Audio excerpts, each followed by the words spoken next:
તો હાલો મિત્રો, કેમ સાહેબ સ્વસ્થ મિત્રો ફરી એકવાર અમારી નવી રેસીપીમાં તમારું સ્વાગત છે।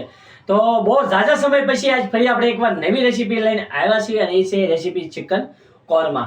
તો ચિકન કોરમા બનાવવાની છે દિલ્હીની ફેમસ આઈટમ અને ખાવાની બહુ મજા આવશે અને મસ્ત બનશે। ઘરે તમે દાણેદાર કે જેવી રીતે દિલ્હીમાં બને છે ને દાણેદાર, એવી જ તમે ઘરે બનાવી શકશો કે કઈ રીતે દાણેદાર બને છે। તો એ જોવા માટે મારા વિડીયોને લાઈક કરી દેજો અને નવા હો તો જરૂર સબસ્ક્રાઇબ કરી નાખજો। તો હવે આપણે તમારો ઝાઝો સમય નહીં લો, ચાલો ફટાફટ કરી નાખીએ આપણે રેસીપી શરૂ ચિકન કોરમા। હવે પહેલા આપણે મેરિનેટ કરી નાખશું આપણે ચિકનને। તો એના માટે આપણે થાળ લઈ લીધો છે અને હવે આપણે ધોઈ કાઢવી અને આપણે ચિકન એકદમ લઈ લીધું છે। તો એકદમ ધોઈ કાઢવી અને સાફ કરીને આપણે લઈ લીધું છે। તો હવે એને આપણે મેરિનેટ કરવાનું છે। તો કઈ રીતે કરાય એ તમને બતાવું। 1 kg આપણે ચિકન લીધું છે અને તોય છતાં જો અમુક રગ હોય ને તો એ રહી ગઈ હોય અને લેગ પીસ હોય ને તો એને જો આવી રીતે કડ મારી દેવાની, કેમ કે મસાલો અંદર બેસી જાય। અને બીજાને તો આપણે જે નાના આપણે એનું કટિંગ કર્યું છે, બહુ મોટા પીસ રાખ્યા નથી, 1 kg છે એટલે। તો આપણે 200 ગ્રામ દહીં લીધું છે, અમૂલનું છે, એકદમ હાવ મોળું, બહુ ખાટું નથી અને હાવ એકદમ મોળું છે। તો આપણે અમૂલનું દહીં લીધું છે। દહીં નાખશું એટલે આપણે દાણેદાર પડશે। અને આદુ લસણ આપણે ખાંડેલું, તો એ આપણે 2 ચમચ જેટલું આદુ લસણ લઈશું। તો એક જાતનો આપણે આદુ લસણનો પેસ્ટ છે। 2 ચમચી તીખું મરચું નાખી દઈશું અંદર। અડધી ચમચી આપણે હલ્દી પાવડર નાખી દઈશું। તો અડધી ચમચી જેટલું આપણે ચિકન ગરમ મસાલો નાખી દઈશું અને 1 ચમચી જેટલું આપણે કાશ્મીરી લાલ મરચું નાખી દઈશું અને સ્વાદ અનુસાર આપણે નમક નાખી દઈશું અને હવે આપણે આને મિક્સ કરી નાખશું।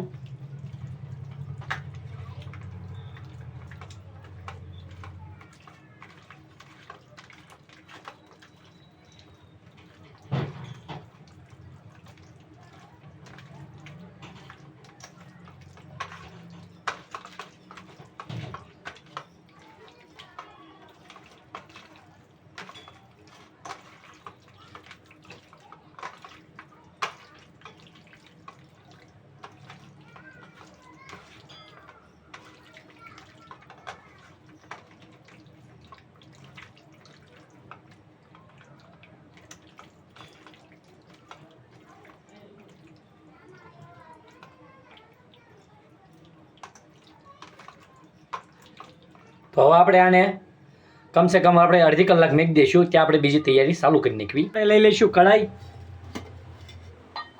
અને કઢાઈમાં આપણે હવે તેલ નાખી દઈશું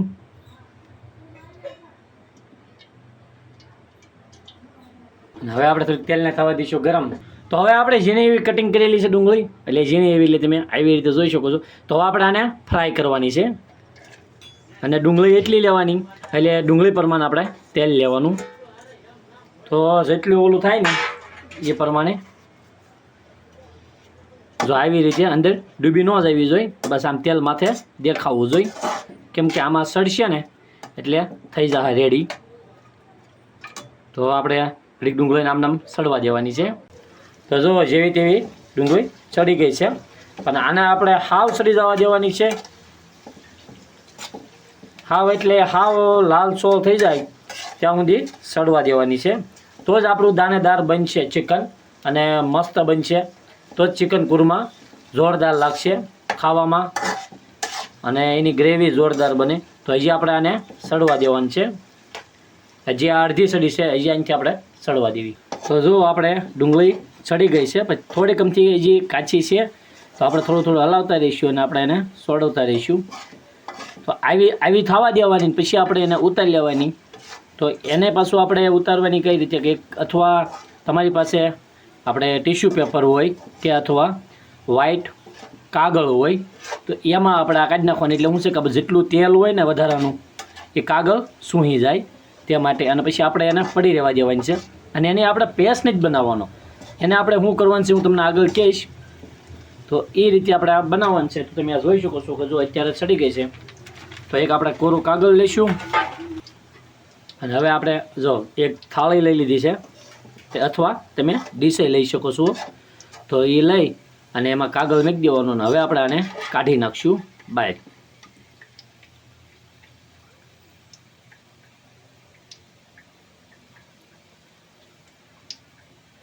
તો એને આવી રીતે કાગળમાં મૂકી દેવાની છે.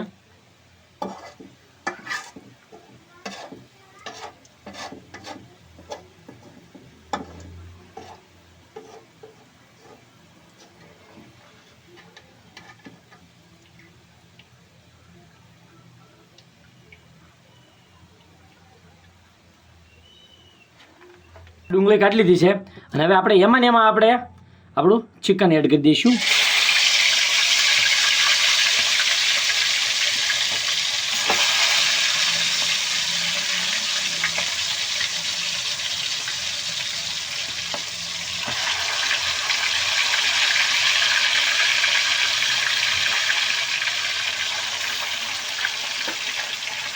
અને હવે આપણે મુરગીને હલાવી નાખશું.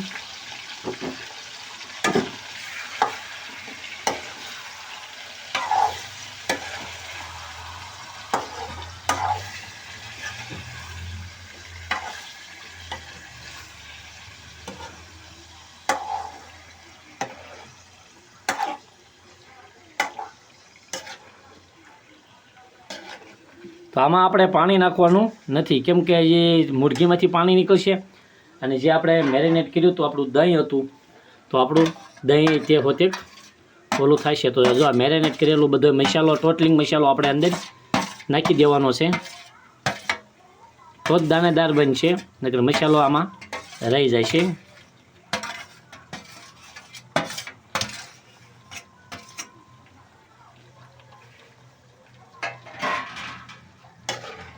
અને હવે આપણે હરખાએ હલાવી નાખશું.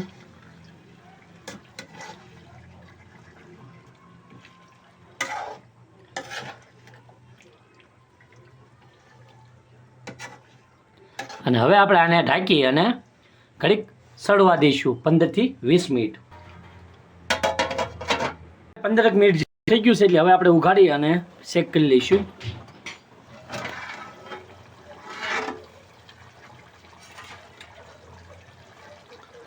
તો હવે આ ચિકન ઘણું ખરું ચડી ગયું છે, તમે જોઈ શકો છો.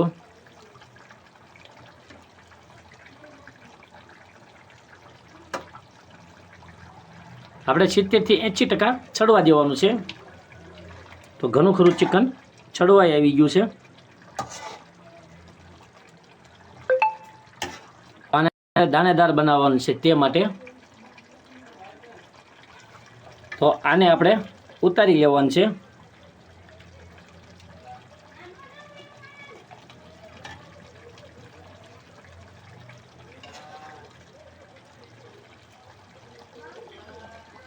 તો આને આપણે આવી રીતે ઉતારી લઈશું.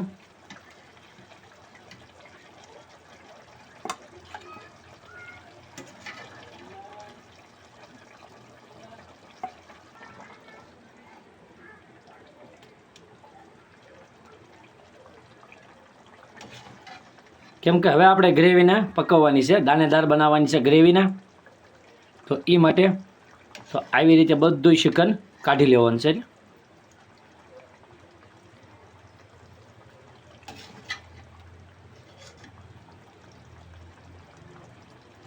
તો જો આવી રીતે બધું આપણે કાઢી લઈશું.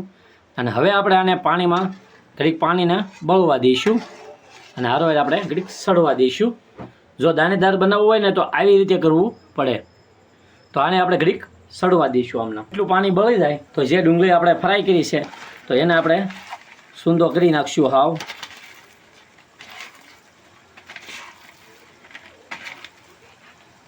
આપણે સૂંદો કરવાનો છે એનો, એને પેસ્ટ નહીં બનાવવાનો. એટલે આપણે એક જાતનું સૂરમું. તો હાથ વડે આવી રીતે સૂંદો કરી નાખવાનો અને પછી આપણે આની અંદર નાખી દેવાનો, તો દાણેદાર મસ્ત બને.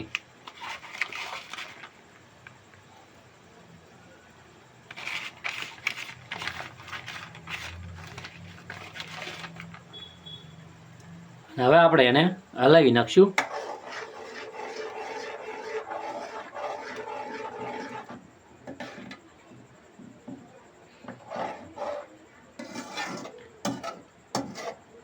જો તમારી ગ્રેવી થોડીક જાડી થતી હોય તો તમારે એને પાણી નાખી અને સહેજ પતલી કરી નાખવાની.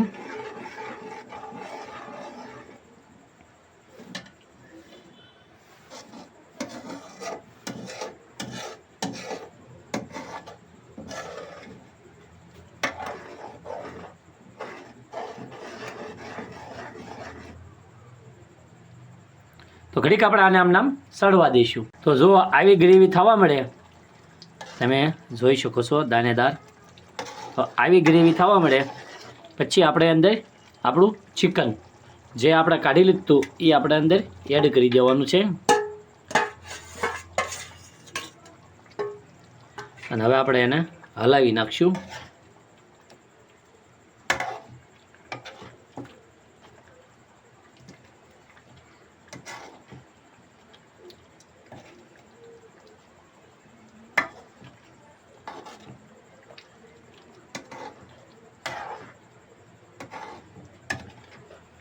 તમે એની ગ્રેવી જોઈ શકો છો કે કેવી મસ્તીની ગ્રેવી થઈ છે દાણેદાર.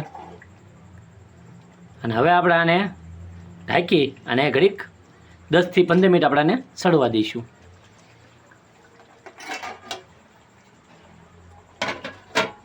તો જો આપણું બનીને થઈ ગયું છે તૈયાર ચિકન કુરમા. તો મસ્ત અને મજેદાર બની ગયું છે. તમે એની ગ્રેવી જોઈ શકો છો કે કેવી દાણેદાર ગ્રેવી થઈ છે. તો મસ્ત મજાનું આપણું ચિકન કુરમાઈ બનીને તૈયાર થઈ ગયું. તો હવે આપણે આને માથે નાખી દઈશું લીલા ધાણા. તો આપણે નાખી દઈશું લીલા ધાણા. અને હવે આપણે એને હલાવી નાખશું.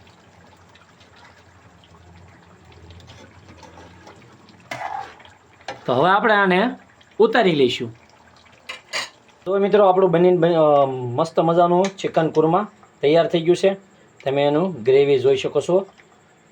અને હજી આપણે થોડીક ગ્રેવી રાખી છે, પણ તમારે જો વધારે જોરદાર ગ્રેવીવાળું જોતું હોય તો થોડુંક હજી શાકને ચડવા દેવાનું, એટલે ગ્રેવી થોડીક પાછી પાડી દેવાની.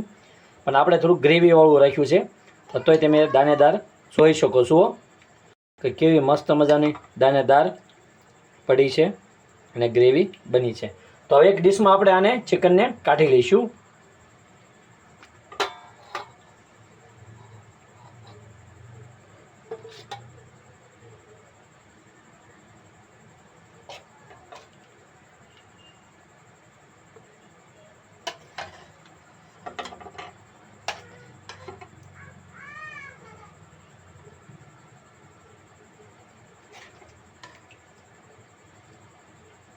તો આવી રીતે ચિકન કુરમા બનાવવાનું મિત્રો, તો ખાવાની મજા આવશે. જો તમને અમારો વિડીયો ગમ્યો હોય તો એક લાઇક કરી હોય, નવા હોય તો જરૂર સબસ્ક્રાઈબ કરી નાખજો. તો ફરી પાછા એક નવી રેસીપી મળશું. ત્યાં સુધી મિત્રો બાય બાય.